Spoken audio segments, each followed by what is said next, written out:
Hello. So, welcome to Cambridge from the Inside. This really is just a bit of an introduction to what we're wanting to do moving forward, announcing that Trinity Hall, one of the colleges at Cambridge, will be starting a new outreach and admissions podcast. So, I'm Siam. I'm the Outreach Communications Officer at Trinity Hall, and I'm Marcus Tomalin. I'm the Director of Admissions here at Trinity Hall, which just means I oversee all aspects of the admissions process. And I've been involved with Cambridge admissions really since the late 90s. So I've been involved in, interviews and assessing admissions tests that people have to take and giving advice about all aspects of the process. I've been doing that for quite a long time. So, hopefully I'll be able to bring some useful perspectives to our discussions on the podcast series. Yes. And the podcast series, Cambridge from the Inside, can you explain for the viewers, like a long story short, what it is and what we'll be intending to do with this podcast? Yeah, so, throughout a typical year, we spend quite a lot of time talking to people who come and visit us on open days, or we go to visit potential applicants in their schools and talk to them about all aspects of the admissions process. And we get lots of questions from them, understandably, about the different parts of the process. And those conversations are really helpful, but they sort of take place there and then. It might involve just me talking, to one person who's asked a question, or it might involve me talking to the 50 other people who are potential applicants who are in the room. But it vanishes after that. Once it's said, it's gone. It sort of evaporates, and we just felt that it would be really useful to actually have some of those conversations in a podcast format, so that people could listen to it and maybe return to listen to it again if it contains some useful information. And then also if issues arise that it's really important to sort of talk about, maybe in the coming years, a part of the process might change a little bit. It just seems really useful to have a format where we can address that and give people kind of authoritative information about how those processes are handled by Cambridge University, it just seemed a really helpful way of trying to gather that information in a format where it's a bit more accessible to a much larger number of people. Yeah, exactly. I think one of the most exciting things about this podcast is, 40, 50, 100 years ago, Cambridge would have been a place where, only a certain people kind of knew the ins and outs of how to get in and the application process. And then that also meant only certain schools would as well.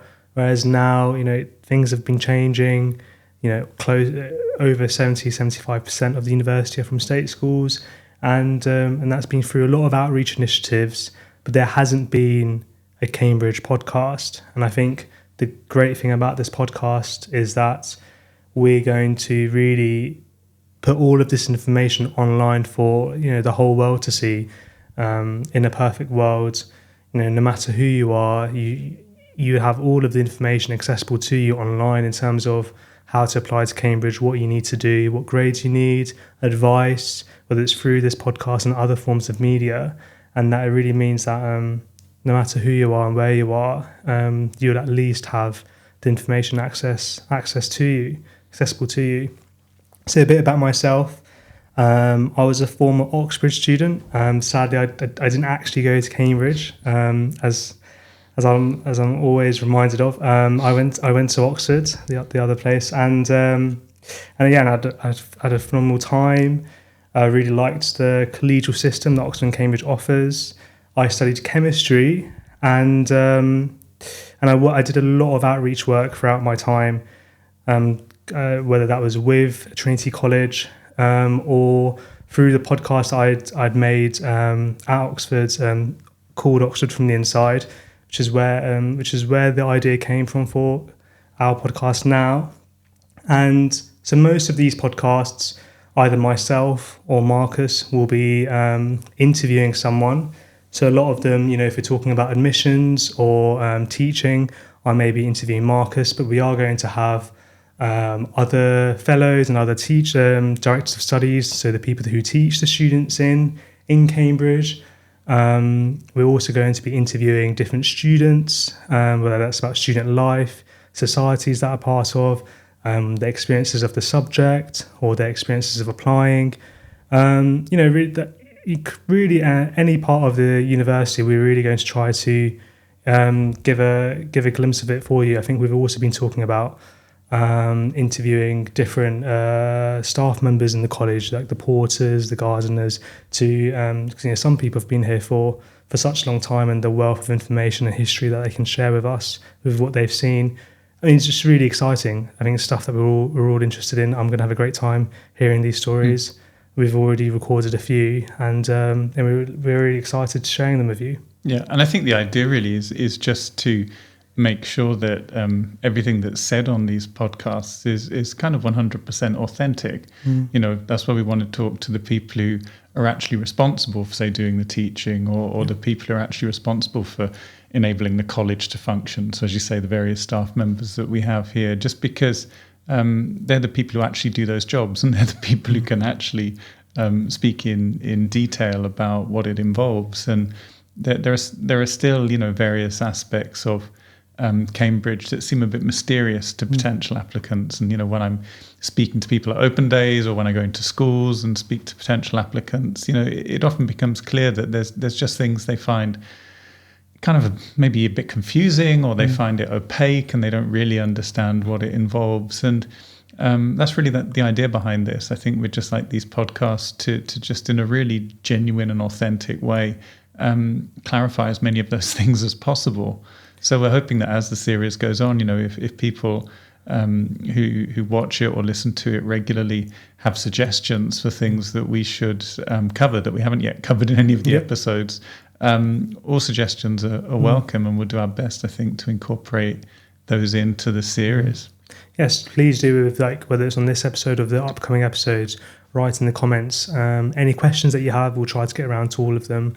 And for any episode requests that you'd like us to do, topics to discuss, do put them in the comments, and we'll try to get around to them.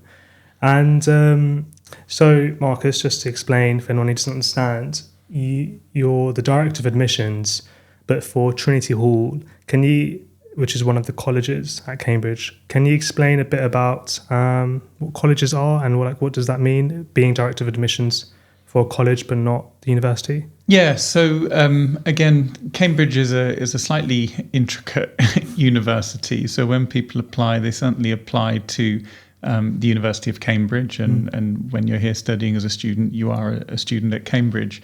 But it's a particular type of university. It's called a collegiate university, and that's partly because it has colleges. They're some of the sort of subsections of the university, if you like.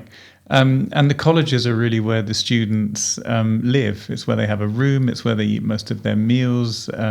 Certainly at the start of their time here as students, it's most likely where the majority of their main friendship groups will be.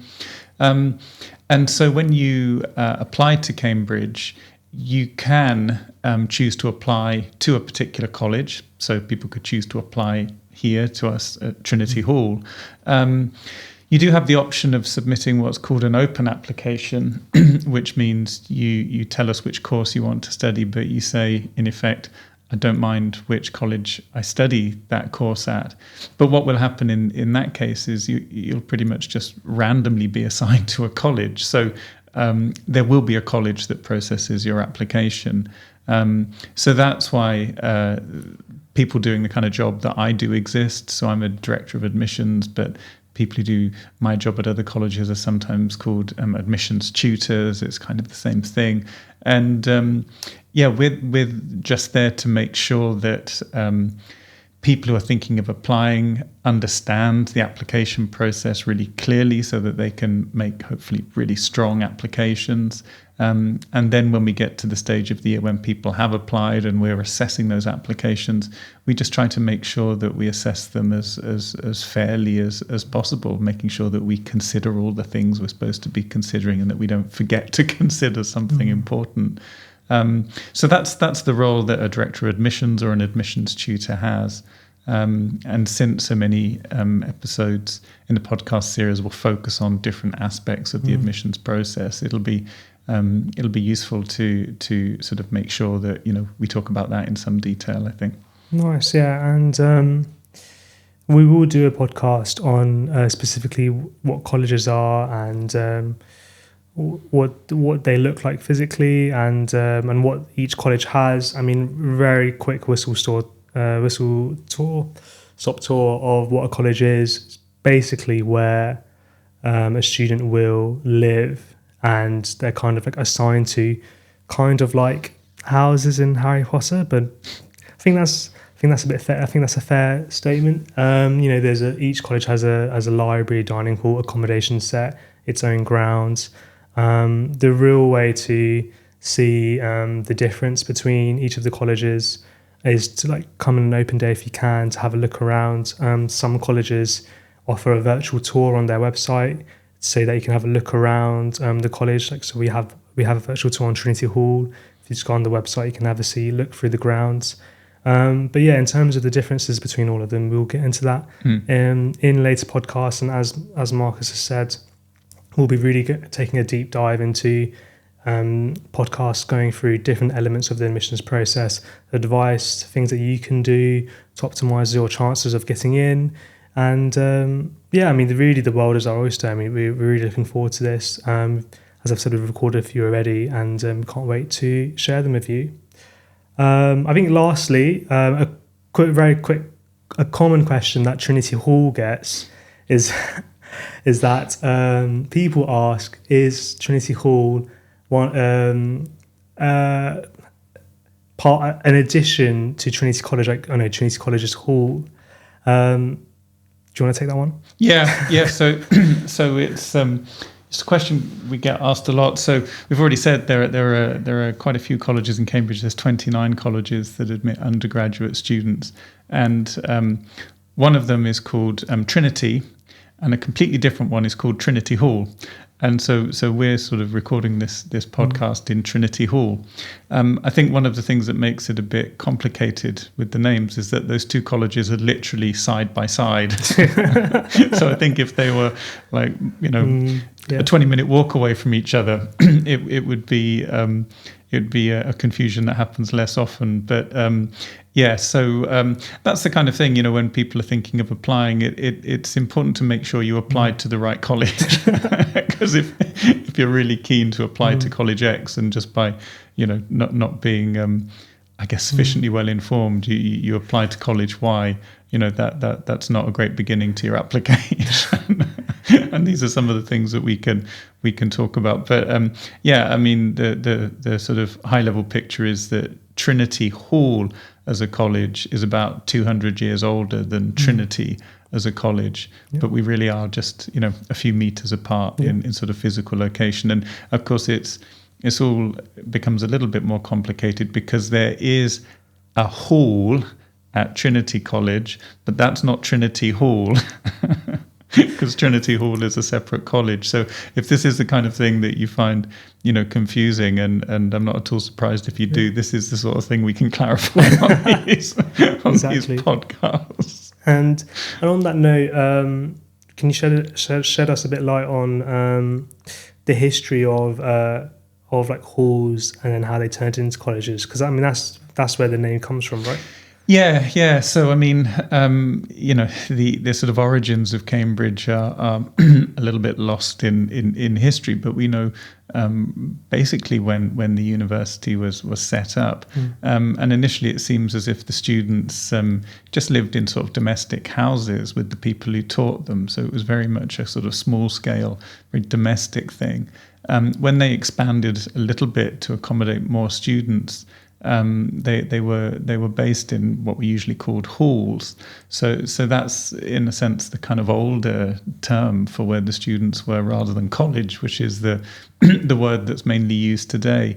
And so Trinity Hall is one of the colleges that retains that slightly older name for the sort of physical place where the students are based. So I guess we're kind of proud that we have that in our name. It shows the long history of the college, because this college, Trinity Hall, was founded in 1350. So we've been here on this site that we're recording this podcast from, for many centuries, and the name sort of reflects that. Yeah, exactly. Right.